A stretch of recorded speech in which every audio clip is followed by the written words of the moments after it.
降参だ赤髪助けてくれお頭を殺さないでくれ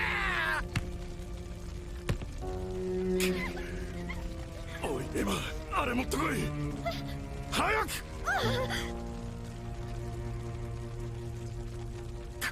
これがロードポーネグリフ全部だ命だけは勘弁してくれ 안녕하세요. 럭철TV입니다. 오늘 소개해드릴 피규어는 디오라마 소울 샹크스입니다. 2026년 3월 12일에 일본에서 발매된 피규어입니다. 디오라마 소울은 이번에 반프레스토에서 새롭게 내놓은 시리즈예요. 이름에서도 알 수 있듯이 특정 장면을 재현한 듯한 디오라마 베이스가 특징인 시리즈예요. 저는 처음에 샹크스가 공개됐을 때 4황을 세트로 발매하지 않을까 예상을 했었는데요. 근데 의외로 다음 제품으로는 조로가 예정이 되어 있더라고요. 샹크스는 공개 직후부터 많은 화제를 모았던 제품이기도 해요. 샹크스 좌상 피규어가 그렇게 흔하지 않기 때문인데요. 게다가 진지한 표정과 패왕색 이펙트가 더해진 덕분에 샹크스를 좋아하시는 분들이라면 구매 욕구를 충분히 느끼실 수 있지 않을까 생각되네요.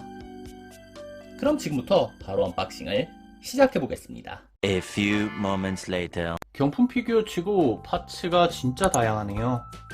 구성품은 샹크스의 상체, 샹크스의 하체, 그리고 패왕색 이펙트 4개, 그리고 샹크스의 칼 그리폰, 그리고 베이스, 그리고 대포로 이루어져 있습니다. 디오라마 소울 샹크스의 포인트가 되는 베이스예요. 부서진 갑판과 부서진 방향키가 눈에 들어오는데요. 이런 요소들을 봤을 때 키드와의 전투씬을 바탕으로 만들어진 베이스가 아닐까 생각되네요. 반프레스토에서는 검은 발판이 일반적이기 때문에 이런 디오라마 스타일의 베이스를 활용해준 것만으로도 굉장히 대단하다는 생각이 들고요. 그리고 자세히 보시면은 이런 나뭇결 조형도 꼼꼼하게 넣어주면서 갑판의 질감을 정말 최선을 다해서 표현해줬어요. 그리고 잘 보이지 않는 이런 아랫부분에도 갑판이 이렇게 겹겹이 쌓인 느낌을 다 살려줬고요. 그리고 갑판이 부러져 있는 이런 단면까지 꼼꼼하게 다 조형을 해줬네요. 근데 이 베이스의 퀄리티가 뭐 그렇게 좋지는 않아요. 특별한 도색이 없기 때문에 이런 질감 자체가 나무보다는 플라스틱 같다는 느낌이 더 많이 드는 것 같네요. 대포는 베이스를 더욱 풍성하게 만들어주는 요소 중에 하나예요. 저는 이 대포가 좀 저렴한 느낌이 많이 나지 않을까 걱정을 했었는데요. 오히려 갑판보다는 완성도가 높다는 생각이 드네요. 보시는 것처럼 이런 무쇠의 질감을 꼼꼼하게 재현을 잘 해줬고요. 중간중간 이렇게 사용감이 느껴지는 이런 데미지 표현도 꼼꼼하게 다 넣어줬어요. 샹크스의 칼, 그리폰도 피규어가 큰 만큼 굉장히 길게 나왔고요. 그리고 이런 칼집과 손잡이의 색깔 부분도 원작 그대로 재현이 잘 됐어요. 특히 이 손잡이 부분은 오돌도돌한 이런 디테일까지 살려줬고요. 메탈릭 골드 도색을 넣어주면서 고급스러운 느낌까지 강조해줬네요. 디오라마 소울 샹크스의 조립을 마친 모습입니다. 부서진 갑판 위에 앉아있는 샹크스의 모습을 표현한 피규어예요. 이런 부서진 요소들 때문에 키드와의 전투씬이 자연스럽게 떠오르는데요.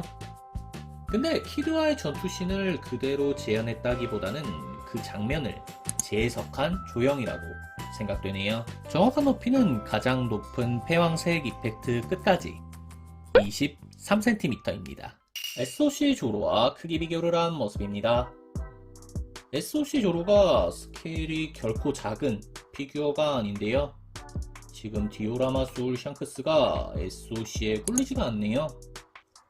오히려 이런 베이스 때문에 부피감은 더 크게 느껴질 정도고요.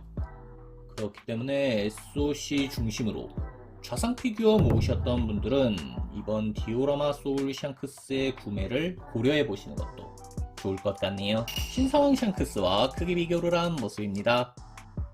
신기하게 신사왕 샹크스랑 스케일이 거의 비슷하네요. 디오라마 소울이 바르게 서 있었다면 신사왕과 키가 거의 똑같았을 것 같다는 생각이 들고요. 그래서 그런지 두 개의 피규어가 굉장히 잘 어울린다는 느낌도 드는 것 같아요. 패왕색 이펙트는 이번 디오라마 소울 샹크스의 포인트 중 하나예요. 총 4개의 이펙트가 이렇게 전체적으로 골고루 배치가 되어 있는데요. 피규어 본체와의 조화가 굉장히 좋네요. 저는 본체와 따로 노는 이펙트는 차라리 없는 게 낫다고 생각할 정도인데요. 이번 디오라마 소울 샹크스의 이펙트는 본체는 물론 이런 베이스와도 굉장히 조화롭게 배치가 되어 있어서 굉장히 마음에 드네요. 디테일도 굉장히 만족스러워요. 불규칙하게 번개처럼 뻗어나가는 패왕색 패기의 모양을 원작 그대로 잘 재현해줬고요. 그리고 투명도 높은 이 검붉은 색감도 굉장히 고급스럽게 잘 나왔어요. 그리고 마감이 좋지 않으면은 이런 이펙트 끝부분이 굉장히 날카로울 때가 많은데요. 이번 디오라마 소울은 이런 끝 처리도 굉장히 완성도 높게 잘 처리해줬어요. 헤드는 호불호가 갈릴 수 있는 부분 중에 하나예요. 각도에 따라서 싱크로율이 좀 떨어져 보일 수 있기 때문인데요. 가장 큰 문제점은 머리카락인 것 같아요. 샹크스의 머리카락이 비 맞은 것처럼 얼굴에 딱 붙어 있기 때문인데요. 이런 문제점은 다른 샹크스 경품 피규어에서도 자주 볼 수 있었던 부분이에요. 근데 이번에도 해결이 잘 되지 않은 것 같아서 조금 아쉽다는 생각이 드네요. 그래도 샹크스 얼굴의 흉터는 작지만 섬세하게 표현이 잘 되어 있고요. 그리고 샹크스의 날카로운 눈빛이라던가 수염 부분도 원작을 충실하게 잘 재현해줬어요. 셔츠 사이로 드러난 이런 근육 조형이 굉장히 인상적이네요. 목뼈의 윤곽이라던가 근육의 갈라짐을 굉장히 선명하게 조형해준 덕분에 마른 근육질 체형을 확실하게 느낄 수 있는 것 같아요. 오른손은 허벅지에 살짝 걸치고 있는데요. 이 오른손이 조금 허전하게 느껴지실 분들도 계실 것 같아요. 그런 분들은 샹크스의 칼이라던가 이런 밀짚 모자 같은 거를 이렇게 손에 쥐어주시면은 좀 더 꽉 찬 느낌을 느끼실 수 있지 않을까 생각되네요. 본체가 큼직한 만큼 샹크스의 망토도 굉장히 길고 넓게 나왔어요. 그리고 여기에 넓게 펼쳐지는 듯한 주름까지 넣어주면서 펄럭이는 느낌도 강조해줬네요. 샹크스가 최근에 입고 나오는 빨간 바지도 원작 그대로 재현을 잘해줬어요. 이 샹크스 바지의 꽃 문양이 굉장히 복잡해서 피규어로 좀 표현하기가 어려울 것 같은데요. 그럼에도 불구하고 거의 생략 없이 꼼꼼하게 다 표현을 해줬네요. 샹크스의 시그니처라고 할 수 있는 이 다리털도 생략하지 않고 꼼꼼하게 다 표현을 해줬고요. 그리고 자세히 보시면은 이 샌들의 이런 박음질 부분까지 섬세하게 다 조형을 해줬어요. 그리고 작은 발가락 부분도 뭉개지 않고 해상도 높게 조형을 다 해줬네요. 지금까지 디오라마 소울 샹크스를 살펴봤습니다. 반프레스토에서 새롭게 내놓은 시리즈인 만큼 기존 피규어들과는 다른 매력을 느낄 수 있는 제품이었어요. 특히 큼직하고 두툼하게 만들어진 가판 베이스를 디오라마 소울 샹크스의 가장 큰 매력 요소로 꼽고 싶네요. 이펙트의 퀄리티도 만족스러웠어요.